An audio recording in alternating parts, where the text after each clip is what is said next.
How do you know when to stop cleaning? Oh, that is a great question. I'm Angela Brown, and this is Ask a House Cleaner. This is a show where you get to ask a house cleaning question, and I get to help you find an answer. If you go to askahousecleaner.com, right there in the corner is a blue button. When you click on that, you can send a message to me here at the show. Somebody called in and they asked this question. Hey, Angela. My question is, when is enough enough? I've had house cleaners come to my house and clean, and there's no way they could do every single thing possible. So they knew when enough was enough and to move on to the next place. For myself, I have no clue. And because of that, I find myself frozen when I start a project.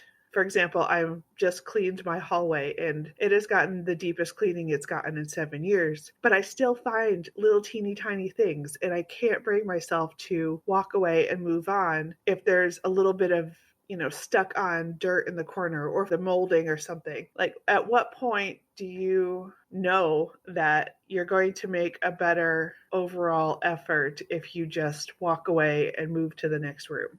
All right, how do you know when to stop cleaning? That is an excellent question. And the answer is you have to decide when to pull the ripcord.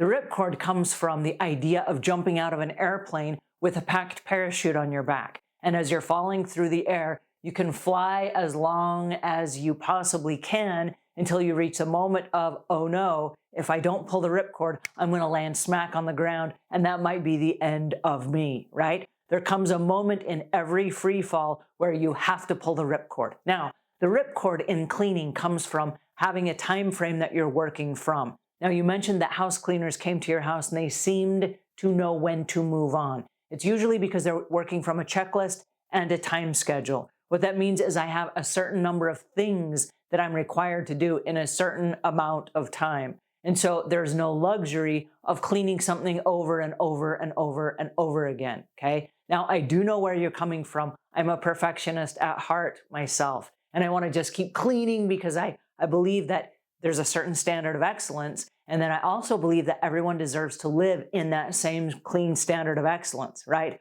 So I want to give them my best at every clean. And if you are the homeowner, and it sounds like you are, you sound like you also deserve that amount of clean for yourself. That said, there's a time and a place for a deep clean, and it's not at every clean. Imagine a Thanksgiving dinner with all the bells and whistles and all the trimmings and all the desserts and all the family. It's a special occasion, right? Everybody comes in for this great big production, and it's very memorable, and we look forward to it all year. But you wouldn't want to eat a Thanksgiving meal at every meal. It's exhausting to do that with that much preparation and that much money and that much expense and that much whoop-de-doo, right? It's the same with cleaning. There are times that you just want a little snack cleaning, and there are times that you want a light meal cleaning, and there are times that you want the whole great big Thanksgiving dinner cleaning, right? So the reason I say this is when you do a cleaning, you have to decide what type of a cleaning is this. If you're going to clean your hallway, is this a snack cleaning? If that's a snack cleaning, what that means is as you run through the hallway, pick up all of the loose items that are along the way. When you pick up all of the loose items and there's a clear pathway through that hallway, you're done. Pull the ripcord, you're done.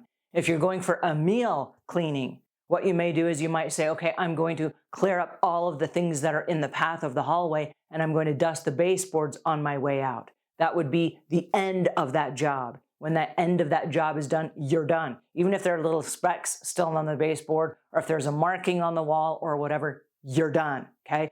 Pull the ripcord, you're done.